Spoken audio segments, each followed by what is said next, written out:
안녕하세요. 안녕하세요. 그 질문 중에 20, 30대 젊은 나이에 익상편을 가지고 계신 분들께서 안과를 가면 나이 들어서 해라, 재발률이 높으니 그냥 지내라. 익상편 수술 적합한 나이와 시기가 있는 건가요? 지금까지 알려진 바에 의하면 익상편 수술의 경우 나이가 드실수록 재발률이 떨어진다고 되어 있습니다. 정확하게 어떤 연령대에서 재발률이 없는지에 대해서는 아직까지도 알려져 있지 않습니다.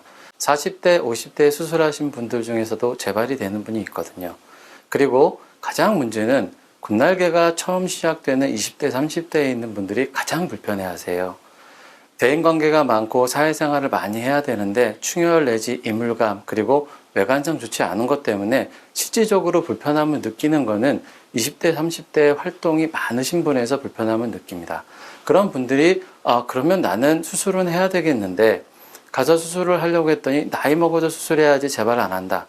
그러면 과연 몇 세 때 수술해야 될까요? 끝날개는 분명한 거는 재발 없이 수술하는 게 가장 중요한데 나이도 중요한 요소이긴 하겠지만 그걸 참고 지내기에는 그 기간이 너무 길다는 거죠. 그래서 저는 20대, 30대에서도 생활에 불편함을 유발하고 사회적으로 본인에게 불편감을 유발하는 군날개는 젊은 연령에도 수술을 해야 된다는 입장입니다.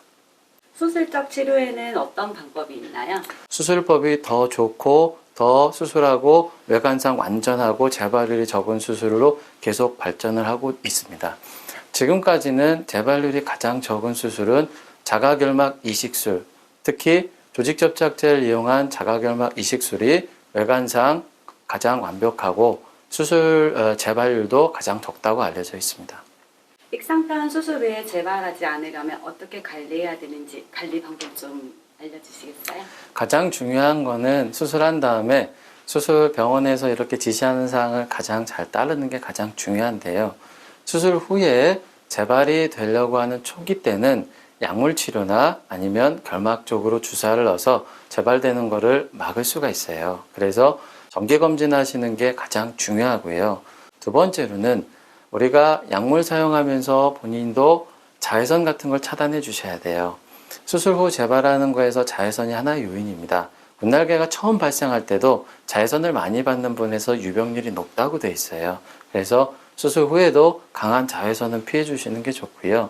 수술 후 수술이 안전하게 암으로써도 눈이 염증이 생긴다거나 건조하다거나 그런 것들은 가급적 안과에서 빨리빨리 치료를 하시는 게 다시 재발되는 걸 막는 가장 좋은 예방법입니다. 익상편 때문에 고생하는 환자분들께 한 말씀 부탁드립니다. 네, 익상편 어찌 보면은 흔한 안과 질환이기도 한데 가장 답답해하시는 병이기도 해요. 어떤 젊은 20대 여성분을 수술한 적이 있습니다. 그 여성분은 10년 동안 군날개 수술을 하려고 하고는 싶었는데 가면은 20대라서 더 심하게 될 수도 있다. 그리고 재발할 가능성이 높다. 그러니 무서우니까 수술을 못 하는 거예요. 근데 젊은 여성분, 특히 20대 여성분 얼마나 불편하겠습니까? 예뻐 보이고 싶고 다른 사람한테 이렇게 눈곱 낀 것처럼 보이고 그런 게 얼마나 속상했겠어요. 그래서 수술은 하고 싶은데 찾아가는 곳마다 수술 이건 안 하는 게 좋겠다, 아니면 수술해도 재발할 것 같다, 재발하면 더 심해진다, 이런 얘기를 듣고서는 선뜻 수술을 하기가 겁이 나는 거예요. 경험상 보게 되면 20대, 30대 수술했을 때 재발률이 월등히 높은 것도 아니고 수술이 완벽하게 된다면 20대, 30대에서도 수술 후에 외관상 티가 안 나는 완벽한 수술 결과를 얻을 수가 있습니다. 그래서 무섭죠. 수술하고 재발하고 그러는 거에 대해서 무섭긴 하겠지만 좀 더 용기를 낸다면은 현재 불편한 거에 대해서 해결을 할 수가 있습니다. 네, 신인아 원장님 좋은 말씀 너무 감사합니다. 네, 감사합니다. 네.